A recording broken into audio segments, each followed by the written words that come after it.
Good morning, everyone. Welcome to today's webinar of Introduction to Government Contracting, and we're going to discuss, should the federal government be your next client? Really appreciate everyone taking the time to join me today. Let's go ahead and get started. So here's what we're going to talk about. We're going to do a quick discussion on busting myths and excuses pertaining to the world of government contracting. We're going to talk about how it's learning a new language, the differences between commercial and federal contract, building the contracts, building those relationships. We're going to talk about preparing for federal contracts, the things that you need to have in place to be contract ready. We're going to talk about finding solicitations. We're going to do an introduction to market research, talk about building teams and marketing plans, and then we're going to talk about pursuing government contracts and some helpful resources just to help your business out through the government contracting process. So let's start with busting myths and misconceptions. We're going to break the excuses to sell to the government. So here are the things that I often hear when people calling that have never started in the government contracting arena, and they have these misconceptions. First of all, the biggest one is you're going to get rich selling stuff to the government because you can market prices because, you know, the government and spending and the debt ceiling and all of these things. That misconception that if I'm going to sell something to the government, I can just double my price and off I go. There are a lot of, business to business investment. I've sat in the different meetings where, yes, everybody's like, yeah, start a business, sell to the government, turn around. Once you get a contract, you can sell your business, off you go. You can make yourself really rich. And that's truly not necessarily the case. One, government contracting is competitive. The federal government is part of transparency for spending those taxpayer dollars, go through to make sure that they are getting the best possible item, services, goods, whatever it is that they're soliciting, that they're getting the most that they can for those funds. There's things called the rule of two, where they're looking for at least 2 responses to a solicitation because competition helps ensure and keep pricing in place. It becomes part of that price justification, that what is it that the market's going to bear. And so competition itself can kind of help keep that down. And if you're in an arena and there are a lot of competitors, those price markets, those margins, those profit lines can truly become competitive, and it really does help keep that price down. So if you're going in blind and just thinking, oh, I'll just bid, whatever my normal would, and then add a little bit more just to cover those unknowns, you, one, could be overpricing yourself, or two, underpricing, not necessarily knowing that whole solicitation. Do you really understand what's being asked? So this first, getting rich selling stuff to the government, yeah, there's a lot of companies that do very well, are very successful, and government contracting can be very lucrative, but you have to be in the right position, understand your business costs well, know your competitive edge, and yes, there is the potential for potential for success in the government contracting arena. Number 2, government will pay people to help find stuff that they can't find. Over the years that I've been here, I get a lot of, yep, I'm just going to be management. I'm going to come in, step in. I'm just going to run the show.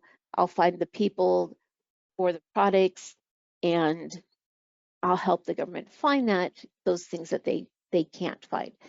And that is not necessarily the most successful government contracting model, because quite simply, there's different processes that are put into play in the government contracting arena that help the contracting officers find that. They have their sources sought, the information that they post out through contract opportunities. We'll talk more about that site, where they're saying, hey, industry, we're thinking about doing this, what's out there? And there's a lot of different innovation programs in play that help the government buy unique items where they're really addressing the need, and they're posting that they have these needs statement, and maybe it doesn't to meet that need doesn't fit the current products available on the market. So just to say I'm going to fill that niche, well, one thing, the government is vast, and the government as a consumer buys everything at some point in time that we do as individuals. The hard part is knowing where to get started. Now we'll talk more about that when we get into the government marketing and how to find, what is the government buying and who are the buyers and where are they buying from. But just trying to say I'm going to be that middleman and pick an area, you spend more time looking for opportunities than necessarily being able to find something that's going to fit that mold that you have in your mind of those needs you can meet. The third one I hear quite a bit is government takes forever to pay. Well, in most cases, the government is always going to pay, even if you have been very slow in submitting those invoices. Often what happens is the payment process is through some electronic platform. For example, a lot of civilian agencies use the IPP.gov, the Internet Payment Platform, or if it's a military contract, you're going to use that wide area workflow. So depending on which electronic format, there's a different process for submitting invoice, and often it's that delay of getting those invoices sent in that correct manner that cause those delay in payment. But in an area of uncertainty, government contracts, the federal government is going to always pay those contracts. The next one is that too much red tape, too many pages, the solicitations are too long, it's confusing. It's just simply too hard to enter into the government contracting arena. Well, to that myth, I say you're breaking that now by joining me this morning to talk about getting started in the government contracting arena. And there are programs like the Apex on a national level, the Apex accelerators that provide that free assistance. It's just a matter of understanding how that legal function and the process in which the government can spend funds, that they can enter these contracts that commit the federal government to pay, in understanding that process. And as we learn and start to see the different boilerplate clauses that are in everything, understand how a solicitation is laid out, when we can kind of break that I don't get it and look at these processes, look at the language, it starts to become something that, okay, this is something that I can do. So it's not looking at so much the paperwork, the red tape, it's understanding the why and the wherefore, and that's why we'll kind of talk about learning the language. Next one, you have to be in business for more than 2 years, or you have to have past experience in government contracts to get government contracts. That whole cart before the horse, which came first, the chicken or the egg. So in the realm of government contracting, it kind of goes back to that first myth of, the government doing what they can to get the best value for the government for that solicitation activity. And one of those qualifiers under that realm of what is best for the government, that best value, is the business that is submitting a proposal, do they have the experience? Does the company have that past performance to be able to complete that work? And often people get hung up that, well, I have to have government contracting experience to have past performance. And that's not necessarily the case. So let's say you're a roofing company and you commercial roof repairs or new roof installations. What is the difference between a federal owned building and a commercially owned building? The roofing process is still the same. The materials are still the same. The installation, the repairs, all of those, the process is still the same. The difference is that paperwork to get the contract, to get that client, to get that go ahead to do the work so that you'll be paid for that work. So often people don't consider their commercial experience as past performance, and it truly is. So both commercial, residential market, doing these things, painting, janitorial services, those type of things, just as examples, are still past performance. The hard part is when you do have a new company and you're building performance for the company.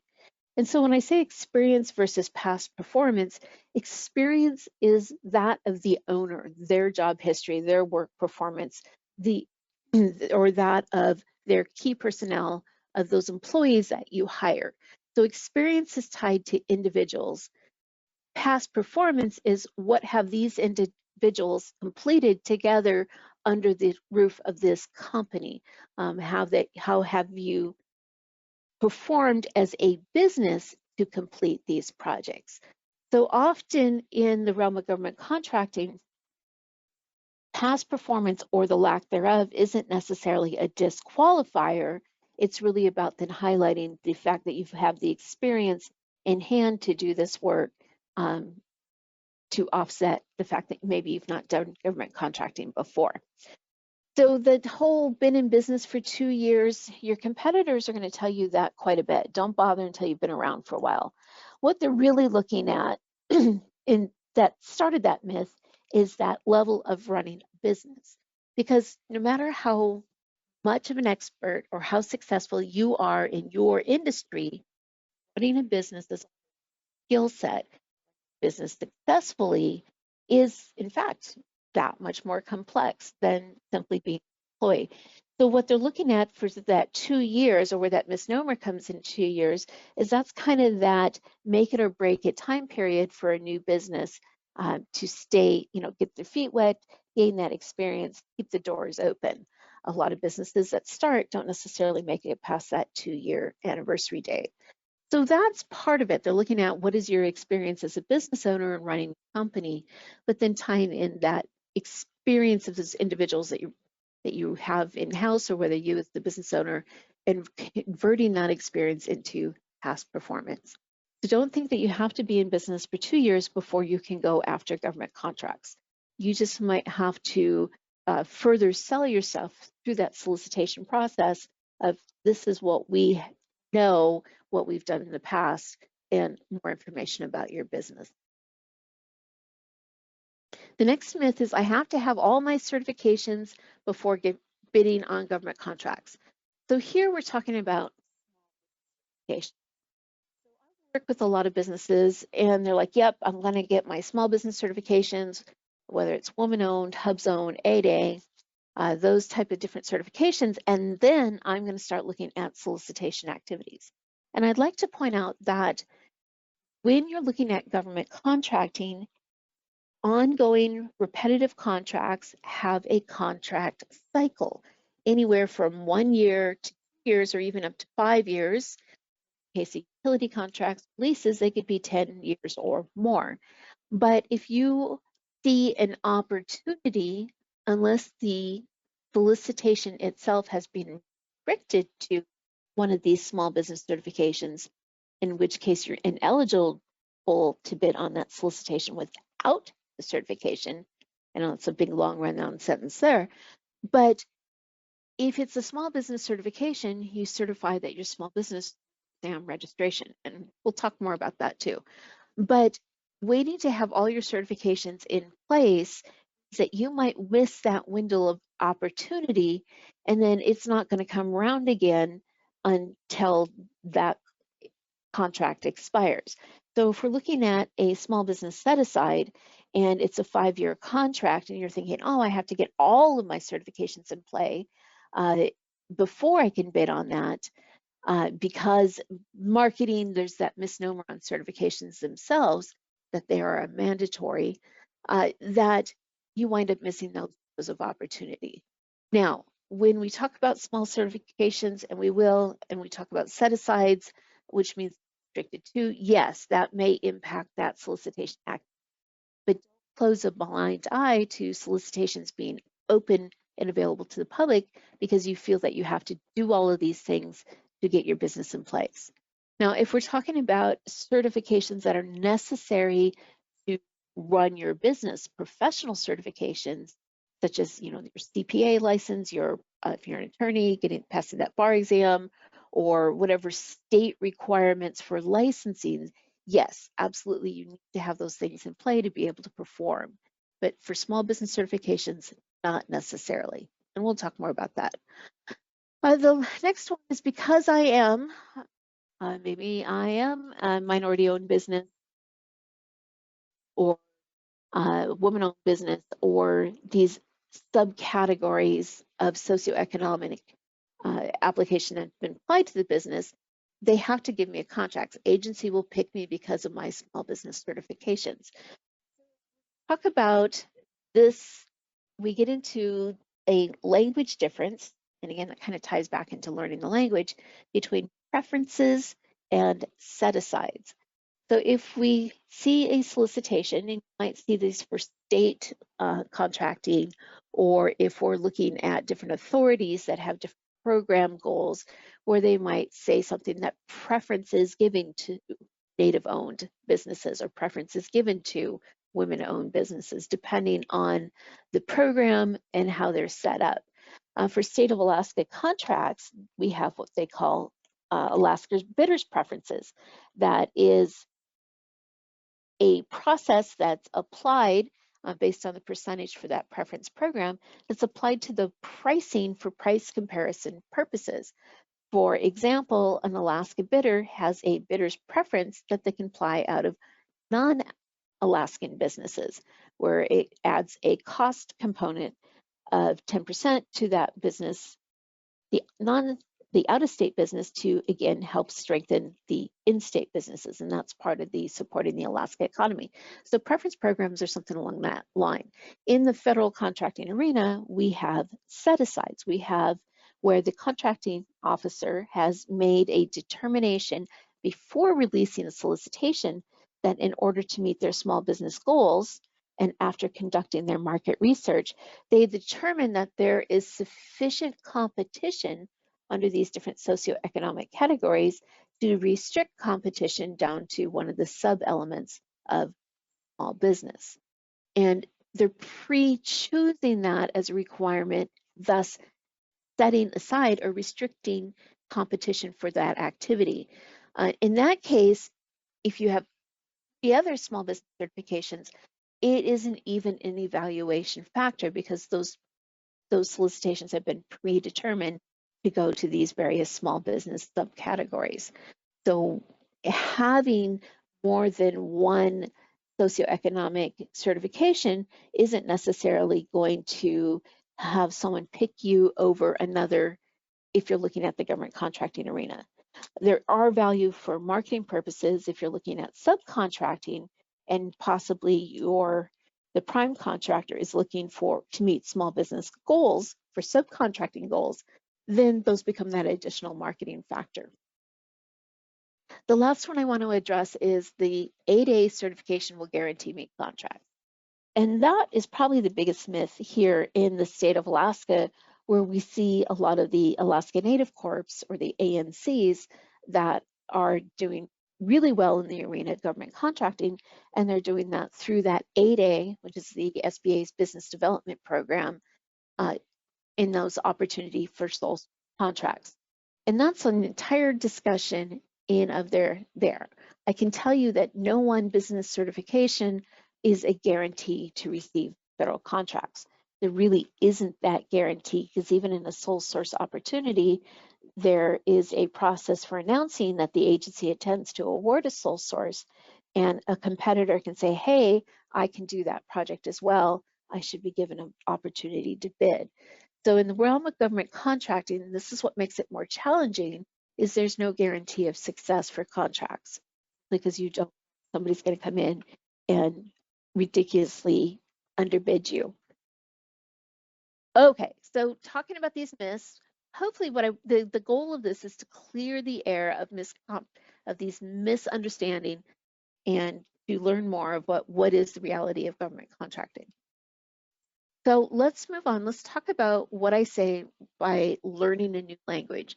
And it's really about those differences between that commercial and government, how you are making the sale. How are you implementing these handshake deals, quotes, and proposals? So let's start off with making the sale. Who makes the decision and who has the buying power? So it comes down to these kind of 3 bullets: that determining the need, versus buying goods or service. So when we're looking at an entity, whether government, state, federal, commercial, residential, obviously there's an individual that has a responsibility that controls the budget and that is going to make a spending decision. What is it that we need? How much do we have available to spend? And how are we going to go about it? So the challenge for any businesses is finding those individuals that have those needs and starting to build those relationships to be able to be the one to provide those goods or services. Now that's the same whether we're talking commercial or federal. It's still about those individuals that have that budget control, that are determining how they're going to spend that budget to be able to meet whatever it is that they need. So in the realm of contracting, this is where the next bullet is kind of where we start to differentiate between commercial and contracting and government. We have program managers, contracting office. So if you are in the commercial realm and you're a sales individual, or you wearing your salesperson hat are meeting these individuals, often you're determining, well, is this individual have that authority to be able to make the decision that yes, we're going to commit our company, or yes, as an individual owner, I am going to decide that I like you, I want you to do this work, I'm going to pay you to do said work or to provide said product. When we're talking the federal government contracting, whether federal, state, or local, we have warranted contracting officers. We have individuals that have been given authority on paper, have given that warrant or that license, that legal ability to be able to commit the government to pay a certain individual to provide said goods or services. Now, when we're in the commercial arena, we might be talking to one of the project managers or one of the site managers, and they are given authority through the hiring program where they can say, well, you can spend up to X amount, and anything over that dollar amount has to go to that next level of management for authority to commit to the company.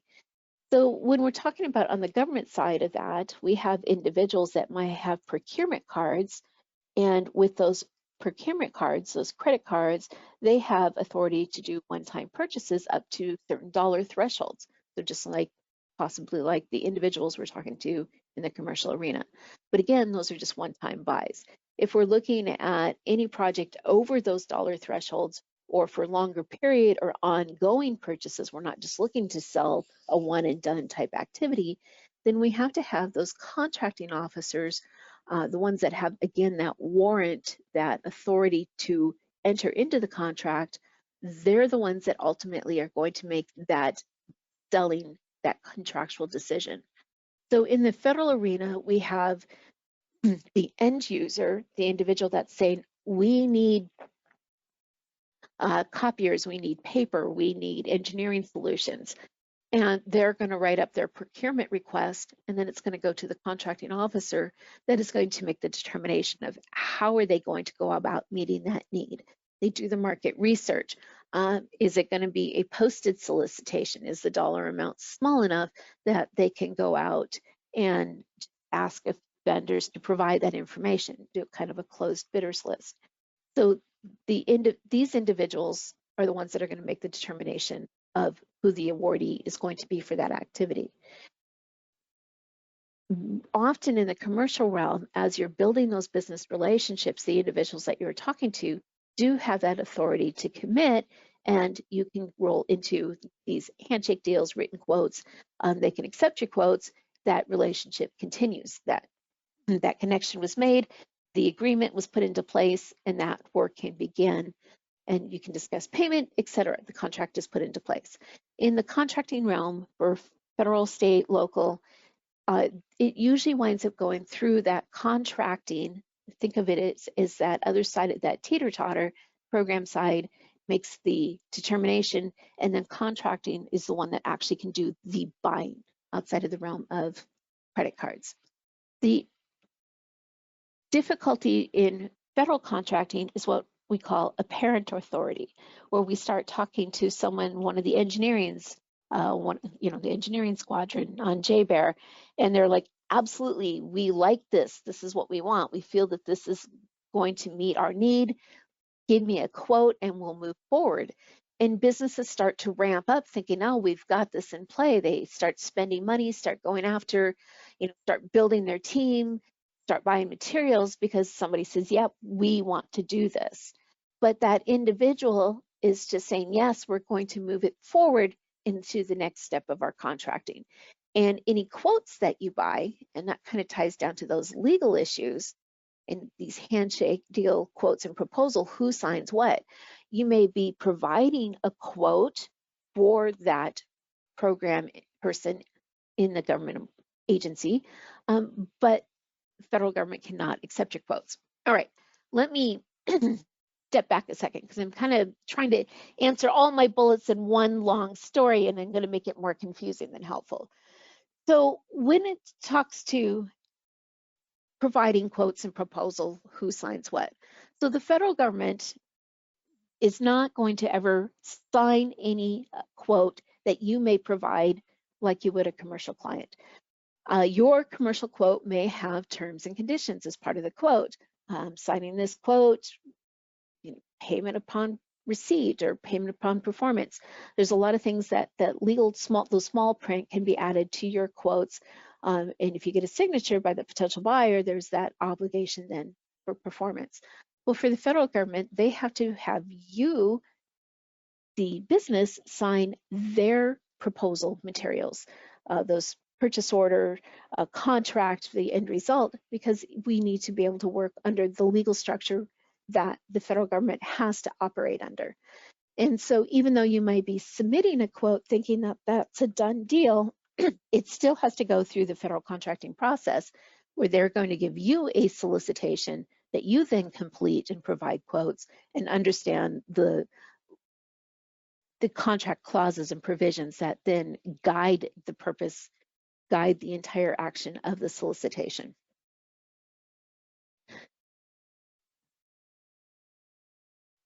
Excuse me.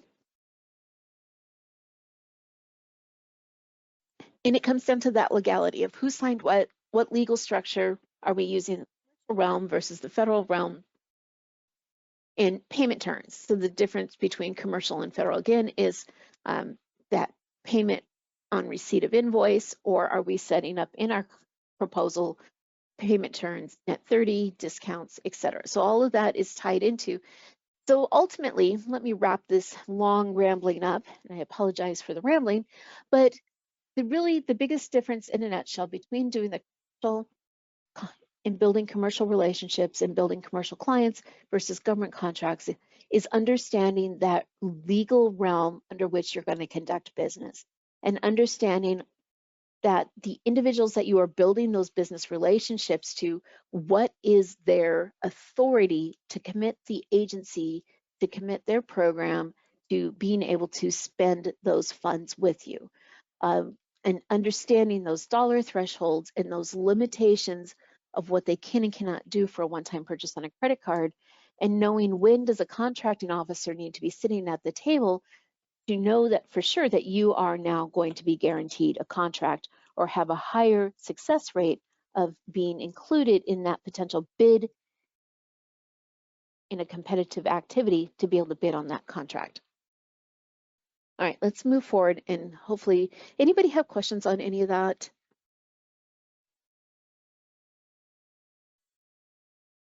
Okay, so let's talk about preparing for contracts. One of the other biggest things between commercial and federal is the payment. One of the benefits of having a commercial contract is you may be able to negotiate funds up front. Say you're painting a house and you want a 50% deposit or some sort of deposit down that enables you to be able to get those materials to be able to complete the work. Federal contracting really doesn't have any opportunities. There's always exceptions. There's always different programs in play. Then there are exceptions where you're going to be able to get money up front before you begin performance. And often that can make it really challenging for the contracting arena, is being aware of you might have to have those funds in place before you can begin performance, before you're able to submit that invoice. And then you're looking at, again, default payment terms are net 30 unless otherwise posted in your solicitation, or I'm sorry, in your proposal that you requested a quicker payment term. So something else that's a little bit different for contracting as the funds up front. Can you do that? And how quickly can you be paid for said activity? So let's talk about getting prepared for contracting activity. So one of the things before we kind of started talking about the government requirements to be contract eligible, let's take a look at your business and where are you at for understanding your business to start bidding on in the contracting arena. So first of all, let's talk about your capacity. Do you know what your operational capacity ceiling is? So what is your bonding capacity? What is, if you're in the construction arena, what is that maximum amount that you can bid? What's available? So in that bonding realm, we have those per occurrence in that aggregate. So if you already have 3 or 4 projects committed and those, your bonding bank, so to speak, how much of that is left for you to go after and bid more projects? What do you have for work in progress? What's your availability of manpower or equipment? So a lot of times people want to get all excited and bid on everything under the sun, but the reality is, should all of those fall into play, do you have equipment, people, cash on hand, that capacity to be able to perform all of these contracts? Have you built a contingency planning and resources? If something goes wrong as you're beginning said construction project, do you have an alternate resource, contingency financing, things along that line that might help get you over that hurdle until it's resolved so that contract performance isn't slowed? Do you have the staff training and certifications that you might need to be able to complete a specific scope of work? Do you have that government contract specific accounting practices?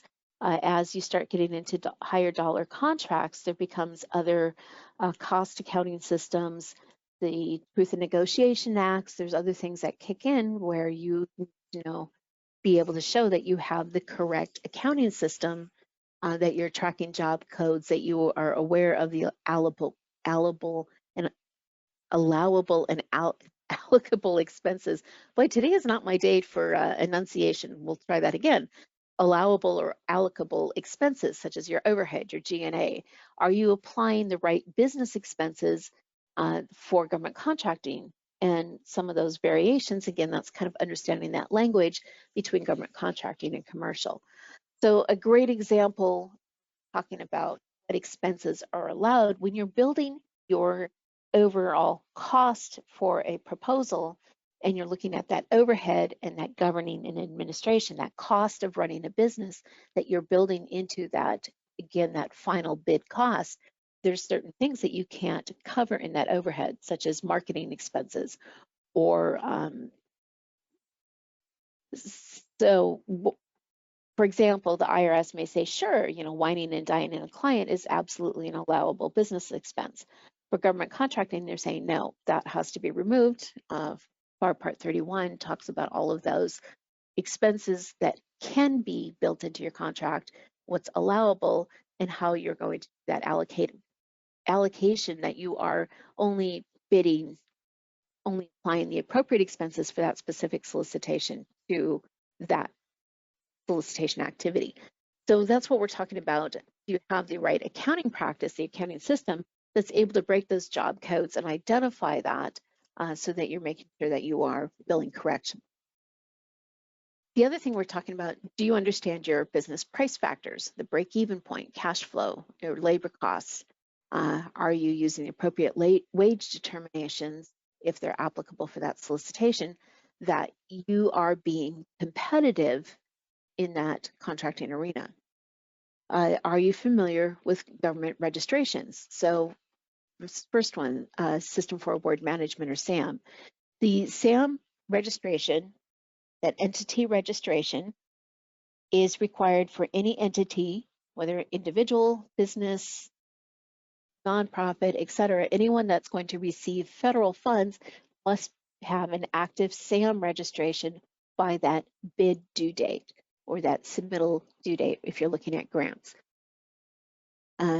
We also have the dynamic small business search, which pulls all of the information from the SAM website and provides search results where everything's been pre-filtered. So all search results are provided are small businesses. It's kind of a pre-filtering. Completing your SAM registration and then going in and completing that dynamic small business search, because it has that additional marketing materials, capability narratives, keywords, etc. We'll talk about that. I have a slide where it's all listed. It has that additional material that's not necessarily provided for in SAM. And then again, any applicable small business certification programs. Now, I talked about this as a myth that you don't necessarily have them in play unless, again, we're looking at a set aside where competition is restricted. In that case, you either have to have that certification by the bid due date or have created some sort of teaming or partnering arrangement where you have someone that can come in as that prime contractor. All right, so preparing for contracts, let's talk about SAM a little bit. So again, that requirement, anyone receiving those federal funds have an active SAM profile.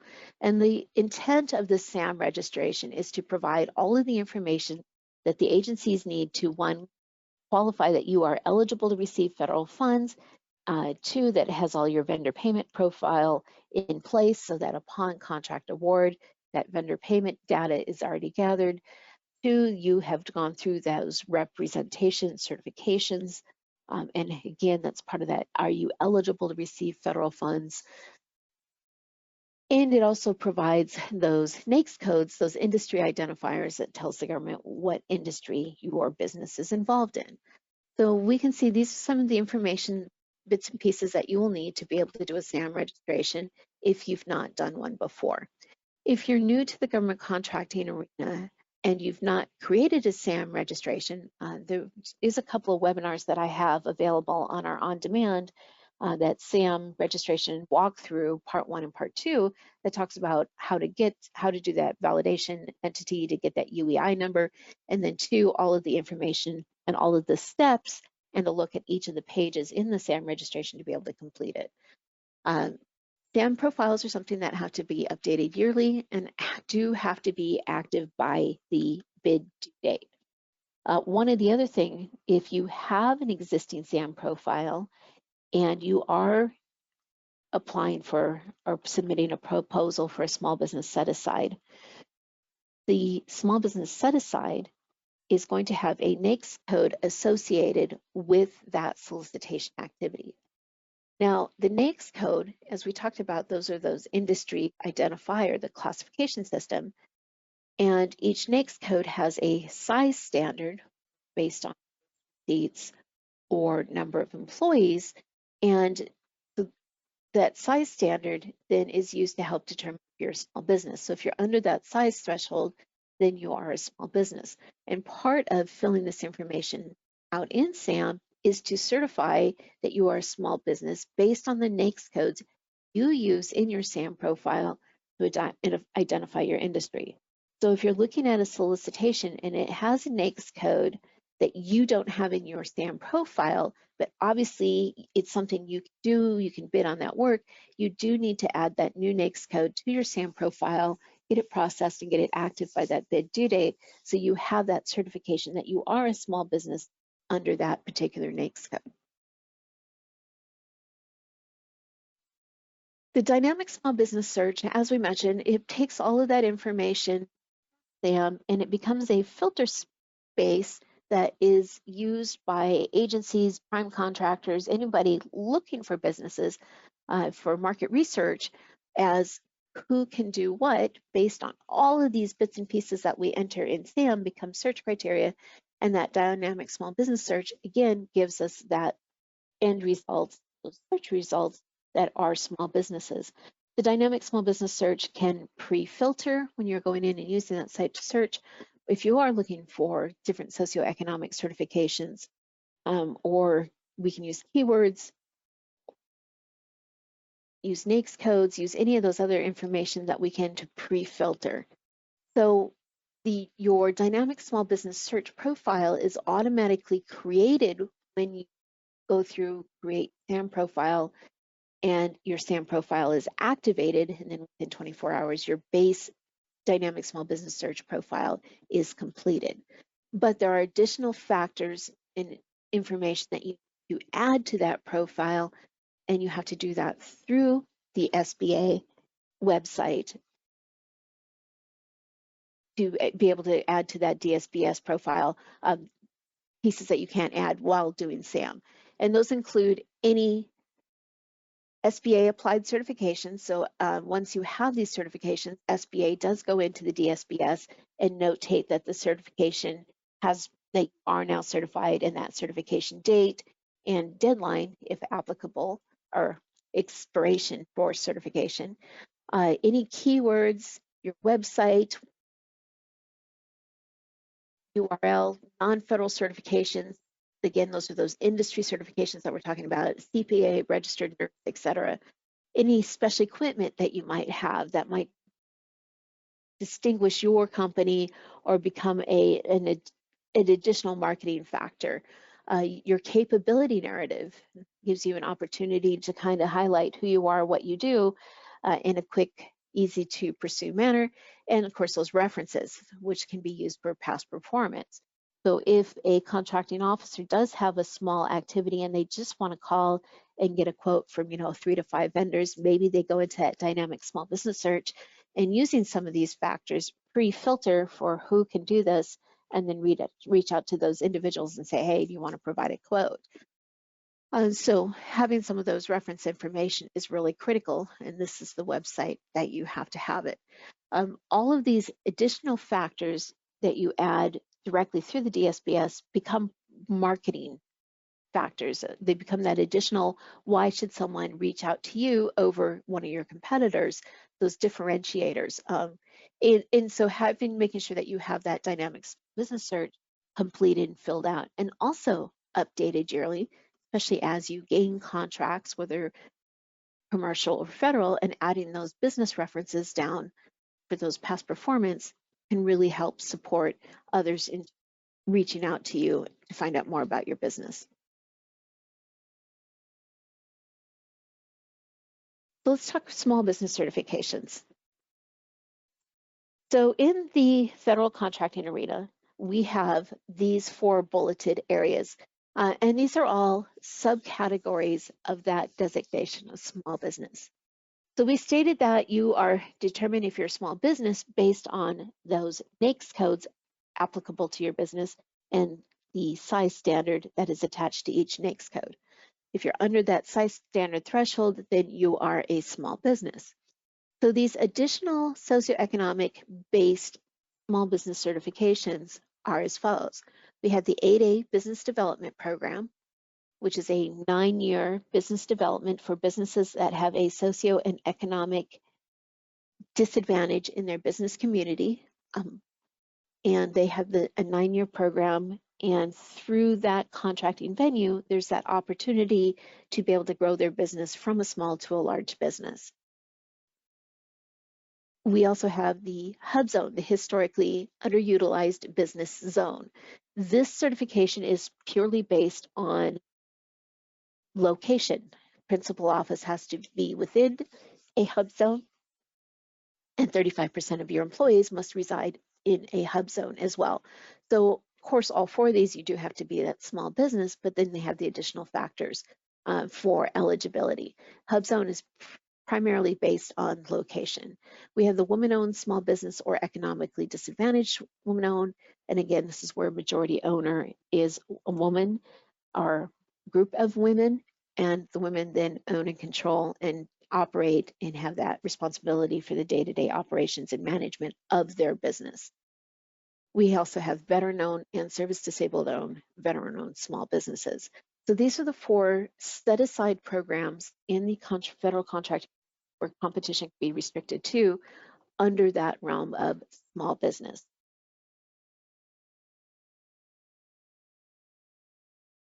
We have, in each one of these certifications, does require an application process that you do have to go through. You complete the information, answer the questions, provide the supporting documentation, and then SBA applies that certification. In the case of the woman-owned and the economic disadvantaged woman-owned, there is an SBA-approved third-party certification that's listed here below, where you can pay one of these organizations to certify your business. Most of those certifications are good for 1 year. Even if you do pay a third party to obtain that, and this is specifically for these two certification categories, you still have to go through the SBA application process to be able to be contract eligible. Self-certification through SAM, and it used to be several of these programs we could self-certify up until about, 2 years or so ago. The veteran became any veteran certification, service disabled veteran had to go through an SBA approval. It used to be something you could self-certify through SAM. But when we are doing our SAM registration, and part of designating the socioeconomic categories, classifications that apply to our business based on primary owners, here is these various lists. And now we can see that the term small has pretty much been removed other than the woman-owned business. Now you are certifying that you are veteran-owned or woman-owned or DDC or minority-owned business or joint venture. So now if we're talking about the certification, you can still certify that you are a woman-owned business, for example, and then by NAICS code, you are a small business. But anything else other for these 4 categories, certification is required to be eligible if a solicitation is set aside or restricted for that particular subcategory. The state of Alaska, the one certification program that is applicable for state contracting is the state of Alaska's Disadvantaged Business Enterprise. And the DBE program is really applicable for any state solicitation activity where there are federal funds that are mixed into the state pot to be able to pay for that solicitation or that contract activity. I'm not going to go into a whole lot of this at the time. Here's the website if you're looking for more on that. If you are heavily involved in construction industry, and we do receive a lot of federal DOT funds that do roll into state coffers for construction activity. And what happens is you see language in the solicitation that talks about DBE goaling, that the prime contractor has to subcontract a certain percentage of that cost to certified DBE firms. What they're talking about is the certification program that's done on a state-by-state basis. Each state has a certification program through this with the Federal Department of Transportation. In your SAM registration, there is a spot on that socioeconomic page where it asks, do you have DBE certification? So the federal government is looking at that as that part of that certification for that disadvantage. We have commercial certifications, and just for time factor, I'm just going to leave these here for your information. They're really great for supplier diversity programs, not necessarily directly applicable for federal contracting. But I do like to let people know there are these certification programs in play. If you're looking for more information on certification programs that really kind of go into the weeds, that really talk about all of the eligibility factors, the application process, there's some options that I want to throw out here for you for additional training opportunity. So we have on-demand webinar, the Chasing Small Business Certification, done by our Alaska Apex, and we also offer Govology training. Govology is a commercial offering. They do charge for all of their opportunities, as you can see the cost here, but we offer to any of our active Alaska Apex clients a discount code where that zeroes out those fees. So if you're interested in any of these Govology trainings, you're welcome to reach out to us, get that discount code. When you sign up, you just take that discount code, plug it in where it says coupon, and it zeroes out that cost. You can watch any of these training webinars for free. So I just want to put this out there for you, since today is meant to be an introduction to the class. If you're looking for that additional training, here's some opportunities where you can really get more information on that. So let's talk about researching the government marking, because the biggest question is, before we really start doing all these SAM registrations and looking at certifications and looking at this, we need to know, does the government buy what you sell? We need to find those solicitation opportunities. How is it all linked?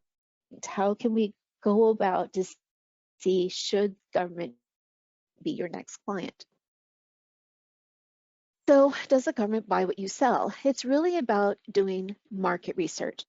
Hopefully those of you joining today, especially if you're business owners, have done some sort of market business plan, excuse me. You've created a business plan, and part of that business plan has a market research that you've looked at the viability of your potential market, whether commercial, whether residential. Is there people that would buy what you have to sell? Now, we do the same thing for government contracting. And I start by asking, well, who are your commercial clients? And we can take that, who are you selling to now? And we can find those agencies, those government counterparts, the government equivalents, and say, okay, well, yes, if you have a commercial audience, absolutely, there is a government audience. Let's find that and do the research. Part of that determination is, well, which agencies are buying those goods or services? What is the procurement frequency? Is it something that they're buying once in a blue moon? It's an ongoing need that they have these services and these contracts that come around on these annual cycles. Where the purchasing office located? Are there contracting officers here within the Alaska region, or have the buyers been centralized? And maybe they're all down in Washington for the Northwest region of the US. Or maybe depending on the dollar amount or the uniqueness of what it is that you're offering, it becomes a headquarters destination. Do we want to go about entering into the contracting arena? What's our potential as a prime? And that means simply that that contract relationship is between you and the government. You are the one you awarded the contractor. You are then the prime contractor. Or is your industry, your area of expertise, and your current business level of experience and capacity, are you better coming in as a subcontractor? And then if that's the case, well, we want to find out which primes are doing federal contracts. How can we find them? And where can we research to find out who those prime contractors are, so you can start marketing to them directly as well? And of course, we've already talked about it a bit, but what is that buying cycle? When does those contracts come up for renewal? So those are our questions.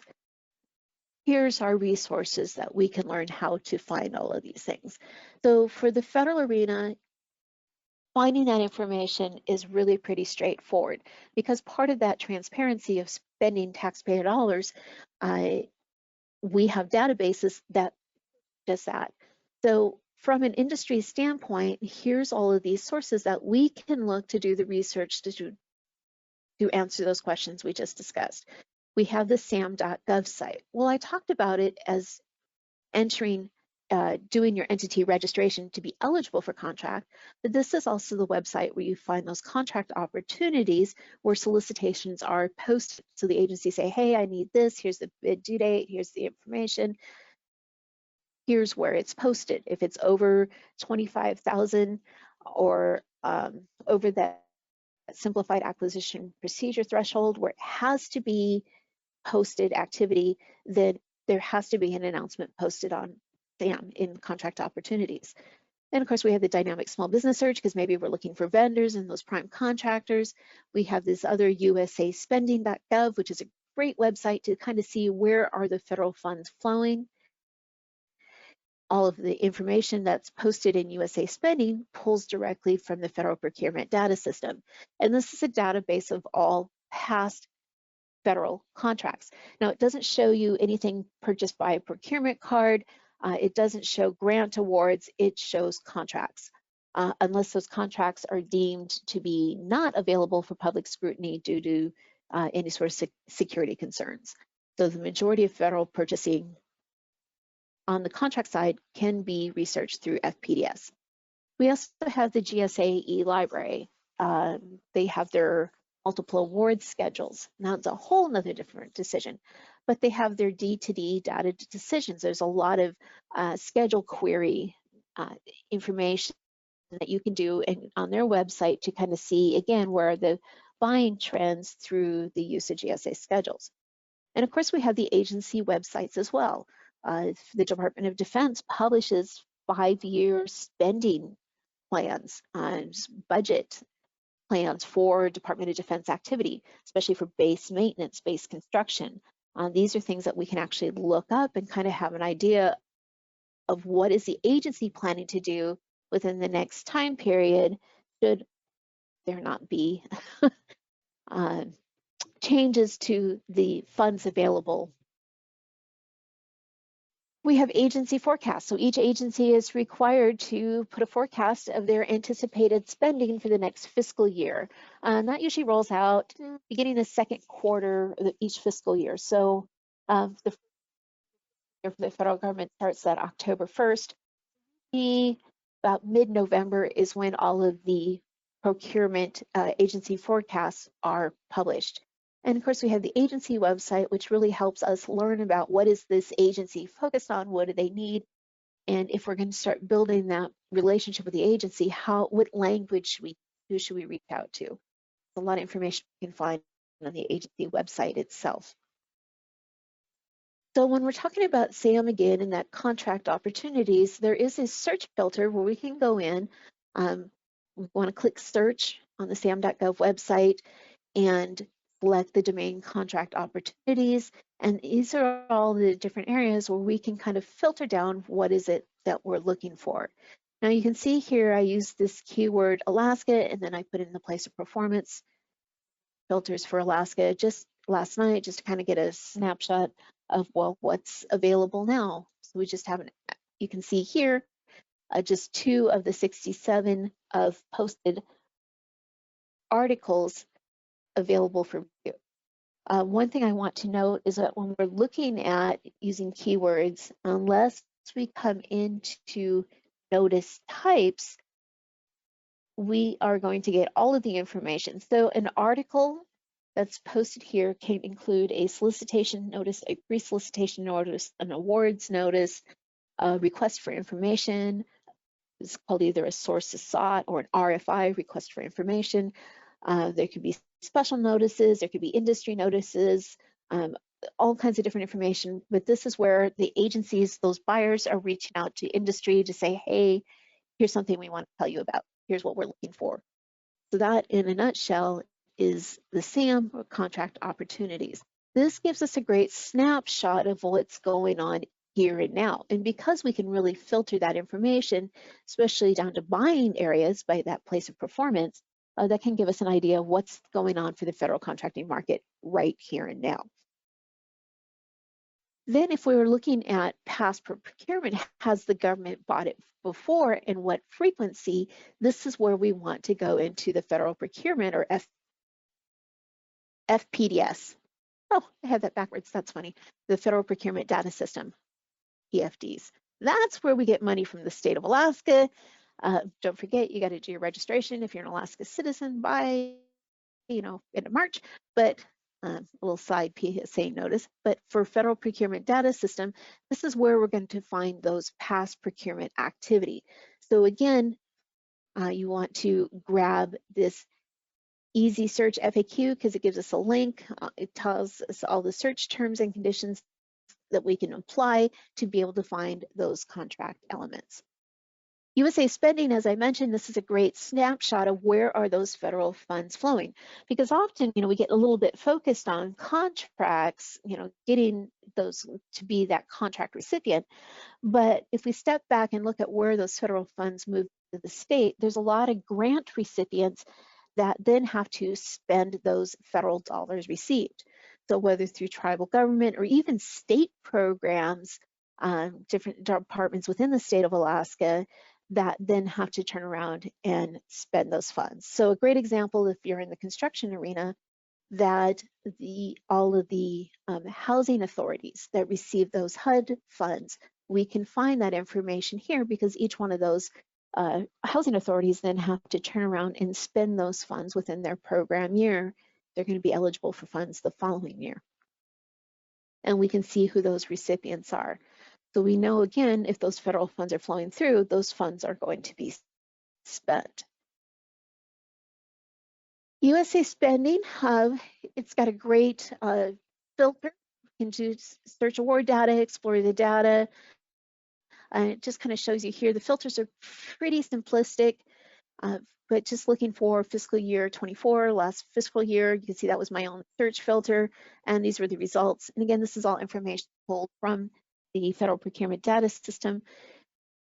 But at a high level, quick glimpse, we could see that in our last fiscal year, there was 16.1 billion obligations within the state of Alaska. And those include the contracts, grants, direct payments, loans, and other payments. For state contracting activity, and I like to bring this up because we did talk about the state DBE program, this is where you can look for finding state solicitations. We have the Alaska Public Notices, we have the IRIS Vendor Self-Service, their VSS, where you can actually go in and register. They use different codes, but you can register as, hey, I'm interested in doing business with the state. And so state, municipal, borough level can access this IRIS vendor self-service. And we have the Department of Transportation, DOT and PF, where we have all of the construction and DOT contracts. We have their websites as well. And here's the link for their websites. But again, and this is just a screenshot from the Department of Transportation website here. You can also find other solicitation opportunities for the local, the municipality, the borough, the city, simply by just doing a Google search. And, you know, here we have an example of municipality of Anchorage purchasing, Matsu Borough purchasing. And you can find those posted procurement websites. Or an easy answer is to go into all of these individual sites and spending the time looking. Our Alaska Apex has a software that we provide to our active clients for free, and it's a solicitation search software. We create a solicitation criteria, and based on your search profile, then the software goes out 7 days a week, and it looks for any new articles posted, and it gives you a daily email saying, hey, this is what we found today. Now, this screenshot is for our Alaska Apex search profile, and the only search term is Alaska, so it gives you quite a variety. And it's coded based on the federal supply codes. That's what those letters and numbers mean. But it gives you a heads up, and you can see that it has both federal and all the state. You can see state Alaska, North Slope Borough, Municipality of Anchorage, etc. So it covers any state and local activity for the geographic range that you have selected. So it's not restricted just to Alaska, but it does include all across the US, foreign opportunity, territory, Puerto Rico, Guam, etc. Now, I do have a webinar coming up on Friday. The registration link is still open. And so if you're interested about learning more about this, feel free to register for that webinar then. And another nice thing about that webinar is I talk about building search criteria and getting the details that you need to be able to run through these various websites to find these solicitation activities.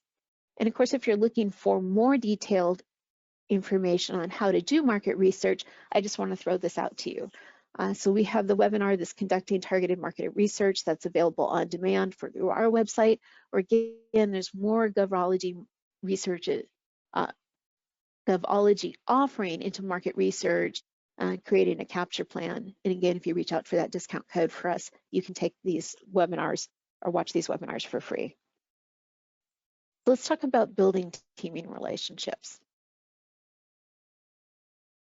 So before you start marketing to whether it's a prime agency, an agency, or a potential prime contractor, you really need to kind of, again, take that moment to pause and look internally and ask yourself, what are you looking for a potential teaming partner? So what do you need from them? What can your business bring to the table? What can you offer in return? Because again, this business relationship, and it has to be that two-way street. And how can that relationship benefit from this teaming partner? So talk about teaming partners, really let's back up a step and put it this way. We talk about or have mentioned, what distinguishes you from your competitors? Why would a business, whether commercial or another agency, pick you over another one of your competitors? But when we can then turn that on the table, instead of looking as competitors, could they be potential teaming partners? And the reason I ask this is because sometimes, a small business may be limited, looking at your capacity, may be limited on what opportunities you can go after. But if you take a couple of businesses and bring them together and do some sort of prime sub relationship, joint venture, we'll talk about those terms in a second, but you pull all that together, then you're increasing your ability to go after more. So that's what we're talking about for teaming partners. Where can you fit in those business relationships that might make government contracting easier for you? So before we talk about, looking for these potential partners, it's about really assessing your business. That honesty, that first chapter, honesty is that first chapter in the book of wisdom, as Thomas Jefferson says. What can your business offer and what are your needs? I'm going to kind of fly through these next slides. So why team with another company? Well, again, what is it that you need to complete the next contract or to go after the next potential contract? What bottleneck? Where is your company growth parameters stuck at? Where do you might need to diversify or expand into a different region, whether another geographic market or possibly, another industry altogether? What is your natural business growth? And it really comes down to these four main areas: that physical capital, your human capital, intellectual, and financial benefits. So when we're talking about teaming partners, it's going to fall under one of these four areas that we need assistance or we need to grow. This is a great article that I've been using for a little while now. It's starting to become dated, but the information is still really fantastic on reasons to consider collaborating with another small business. And it talks about identifying your need, before you enter in that teamed contractual business relationship, assessing your own company, what does your company need and what can it offer under these four areas. And it's kind of back to talking about that ability, capability, and capacity of your company. And we kind of highlighted that at the beginning, do you understand where your business capacity is at? But let's break it a little further, that ability, capability, and capacity. So the ability is that skill, knowledge, or power to do something. This is what your company does. This is why you sell. This is who you are. And it includes your staff, the training and certification of your staff, having contingency plans related to staffing. Your capability is the ability, the knowledge, skill to do something in either or scenarios. The capability of a business refers to its ability to do something when all its resources are optimally employed. And then capacity is that innate potential and refers to the maximum level of output that it can yield and deliver within those inherent limitations. And so here's some of the examples that we talked about. So looking at your company, where are those potential, if you're going to go after a new solicitation, and does it require more manpower than you might have in-house? So if that's the case, are we going to staff up, or are we going to possibly see which components of that scope that we need to complete, can we subcontract that? So now we're starting to look at, well, if we subcontract it, what do we need? Where are those weak points? And where in those teaming relationships could we rely on others to be able to provide these areas that we might need to move forward more confidently in pursuing those government contracts? So these teaming strategy, we've kind of talked about that whole concept of competitor versus potential teaming partners. So as we mentioned, where do we need that for that business growth, or to go out, whether we're just growing in general or to go after a specific solicitation activity, those bottlenecks and that diversification. So now that we've kind of thought about what do I need, let's talk about what do I mean by teaming? And of course, that coming together is beginning, keeping together is progress, working together is success. I'm not a huge quote person, but those last couple I really like. So let's talk about teams versus ventures, because this becomes another kind of myth in that realm of government contracting. the first thing people are going to say is, yeah, go JV with somebody. You got to JV somebody. And JV, or joint venture, becomes this overall acronym for any sort of business relationship. So basically, there are two types of teaming relationships. We have our prime sub relationship, and then we have the joint venture. So in a prime sub relationship, only one party, or the prime, performs at the prime contract level and is responsible. This is the awardee for that solicitation. The prime then makes a determination that they need to bring in subcontractors. Subcontractors are typically paid on a predetermined basis. Subcontract, we agree to terms and conditions to do work for that prime for the owner, which would be federal government. No new legal entity is created, and subcontracting limits may apply to the prime if it's a small business set aside. Joint ventures are a little bit different. The difference is your prime sub, there's only one party. A joint venture is where both parties perform at the prime contract level and responsible for the entire contract. Now, one of the other things that I want to mention that's a joint venture is the two parties create a new legal entity, for example, maybe LLC or a partnership or another corporation, but they create a legal entity. So party A, party B get together, create party C, and then that party C, that new entity, is registered in SAM. So that, with that in mind, that's how both parties then perform at that prime contract level, because the contract is issued to the joint venture, not to the one party, the prime.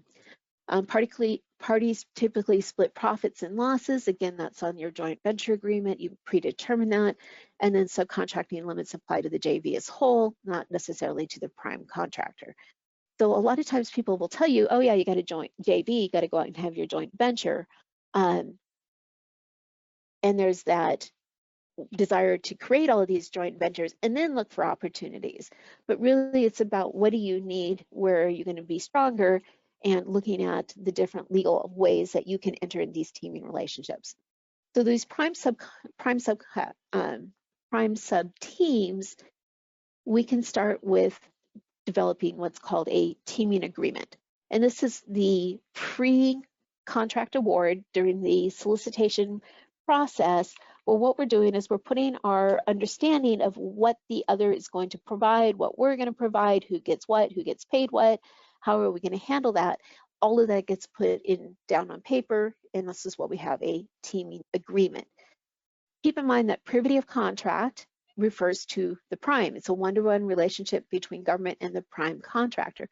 Subcontractors don't have access to the government contractor, to the government, to the agency, to the contracting officer, other than through the prime contract. Now, of course, there's always exceptions, but that's a whole different topic for another webinar. But in teaming agreement, again, this is getting all of that understanding on paper.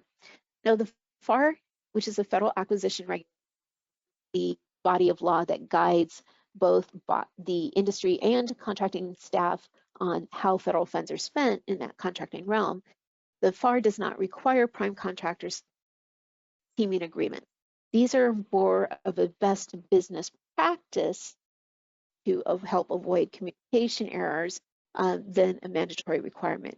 Procuring agencies sometimes require teaming agreements to be submitted with a proposal. Depending on the solicitation activity, I have seen those requests before. Agencies may decline to consider a subcontractor's past performed capabilities, et cetera, without some sort of teaming agreement.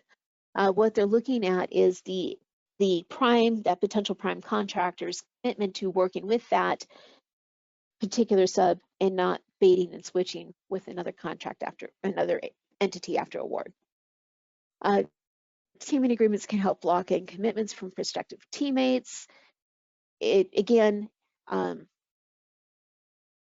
prime doesn't want to rely on a prospective subcontractor's qualification resources only to have a subcontractor decline to participate, again, post-award. That is not a good business ethic. Subcontractor doesn't want to spend the time and energy to work with the prime to provide proposals only not to receive a contract to have the prime go in a different direction. So either way, this is just to kind of help lock in that commitment. It helps to establish rules, if any, for exclusivity. It avoids difficult post-award disputes and helps demonstrate compliance with key requirements. So again, teaming agreement is just kind of getting that discussion that you have on paper for use for a specific solicitation activity.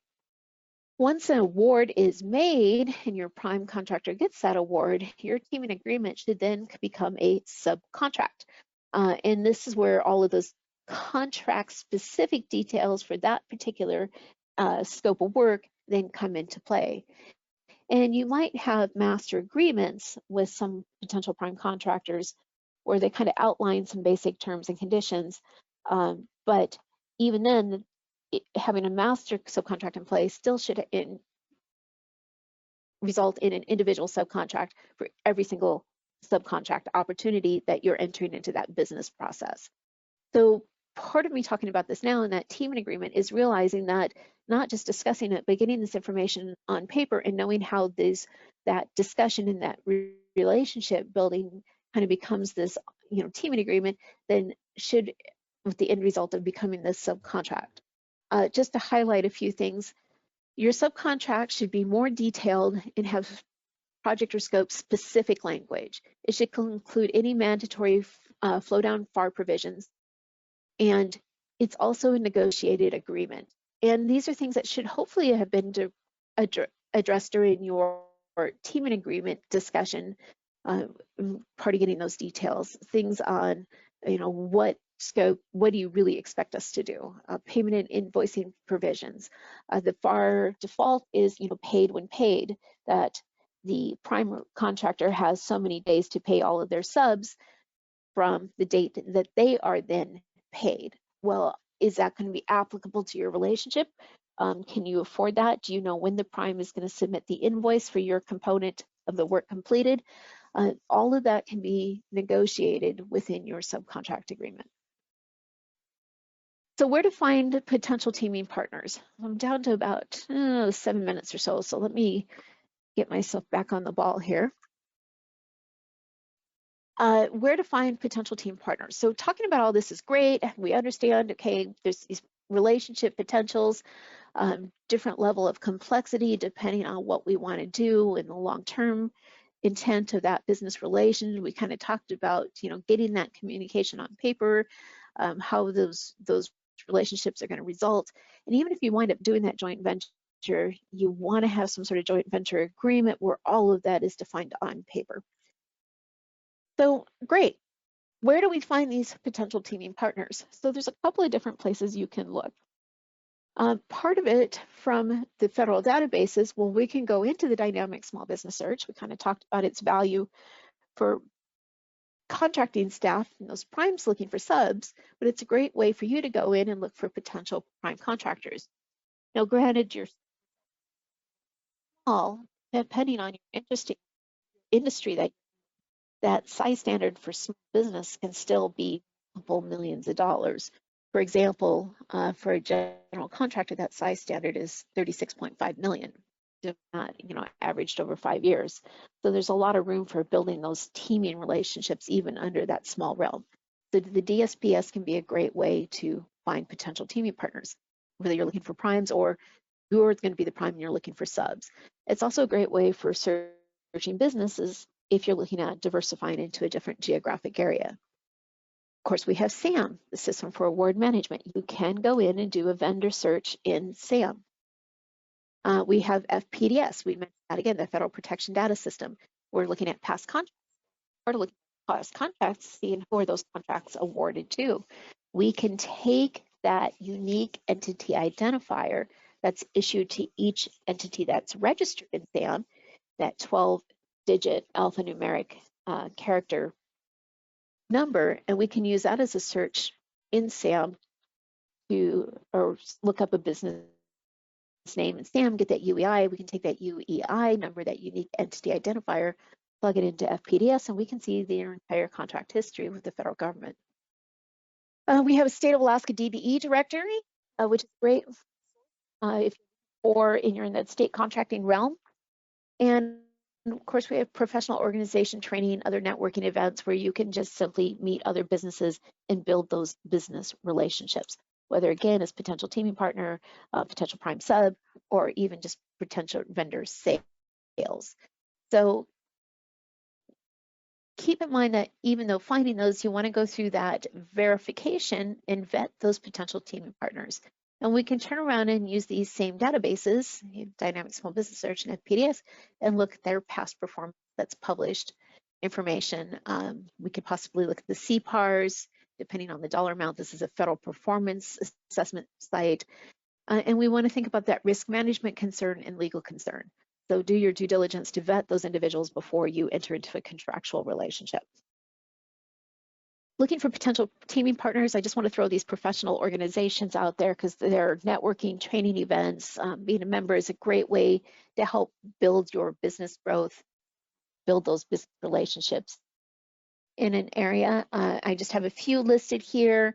The NIGP codes, I just wanted to put this out here. If you're looking at state activity, this is how the code system they use were federal, those NAICS codes.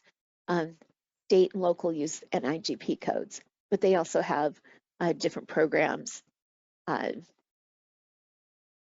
in federal or state-related procurement professional organizations.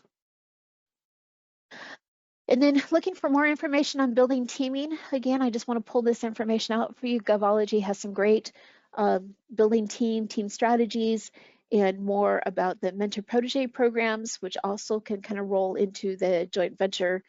Again, great information here. Another topic that I don't have time to discuss right here and now, but I do want to pull those to you for your information.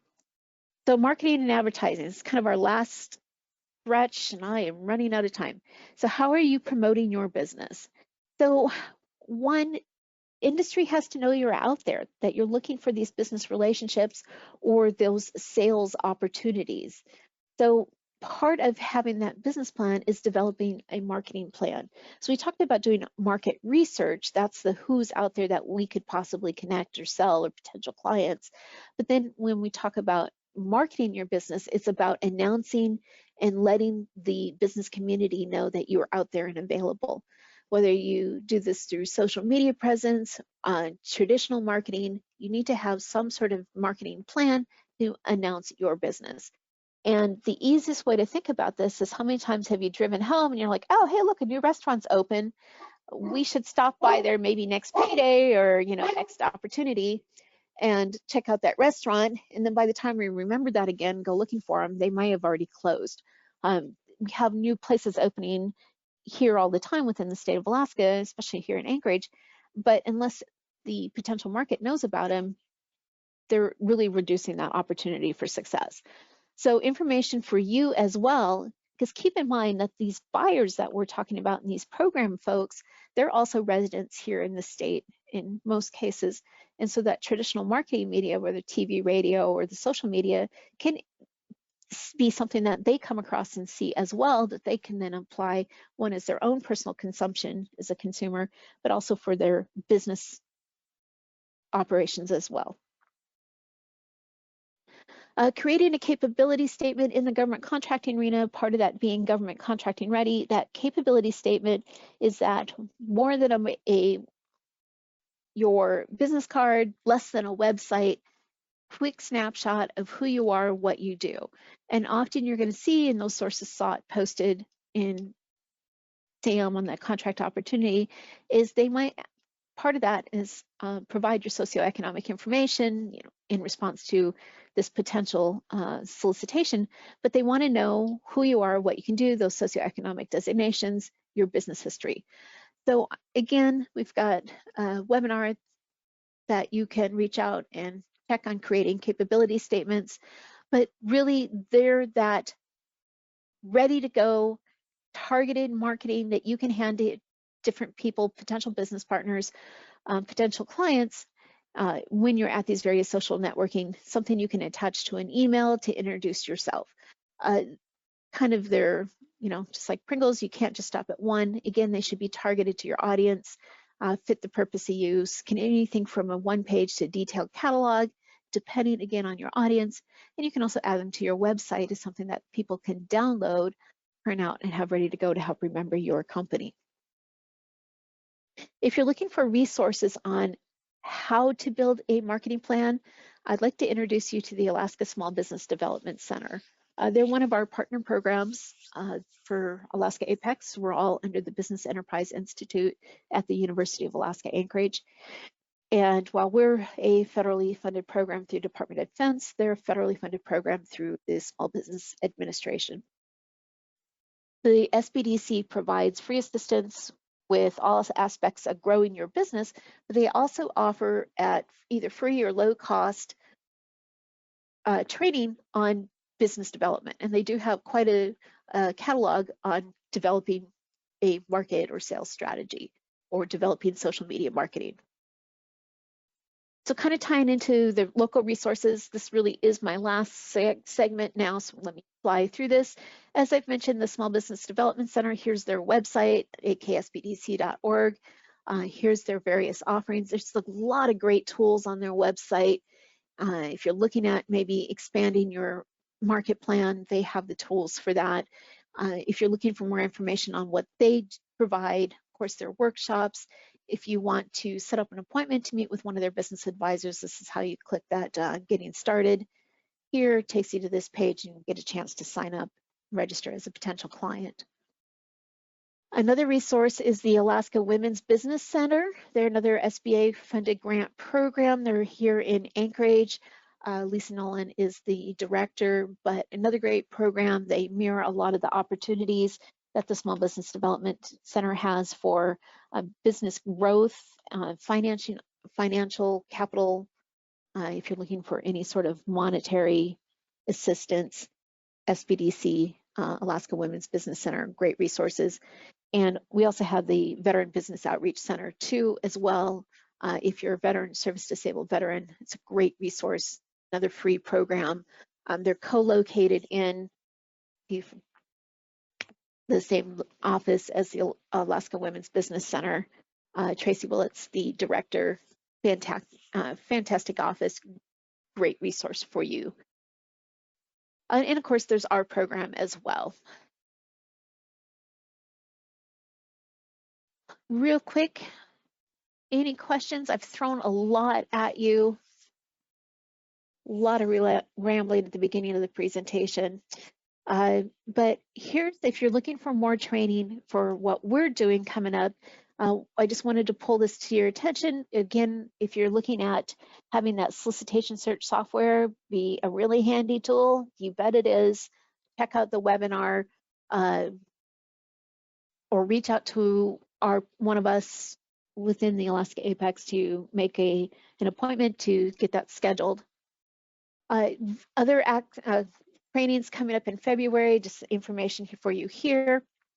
In conclusion, are you ready for government contracting? Yep, let's get started. How can we help you? No, maybe I need more information. Again, gosh, how can we help you? Do the research. What's your starting point? Find those agencies. Again, government is vast. You want to find those specific agencies that are buying what you're selling. So do the research so we can make those determinations. Build relationships with those potential partners and agencies, and learn the language of government contracting. Read the solicitation and ask questions. Register in SAM, keep your profile active. Update your marketing data in that dynamic small business search. Use solicitation search subscriptions. There's a lot of subscription software out there. They have a fee, but there's some great software solutions out there for that. Obtain applicable small business certifications. If you have questions on that, again, how can we help? And of course, use those free resources when you need for that business growth development to help you expand your capacity. And how can you reach out to our office? Well, here's our contact information for our staff. Let us know. You can reach out to us by pick up the phone, email, register as a client. Let us know how we can provide assistance to you. If you're like me and you've just had that, you received that floodgate of information and you don't come up with questions till after the fact, feel free to reply to your webinar invitation. Just reach out and contact us. Let us know. Let us help you with those questions. And we can move from there. Well, everyone, I'm at my time exactly. I'm showing 11:30. So if you do have any questions, again, please just reach out to our office. Let us know how we can help you. And thank you so much for attending today's webinar on that introduction to government contracting. I hope you have a fantastic day.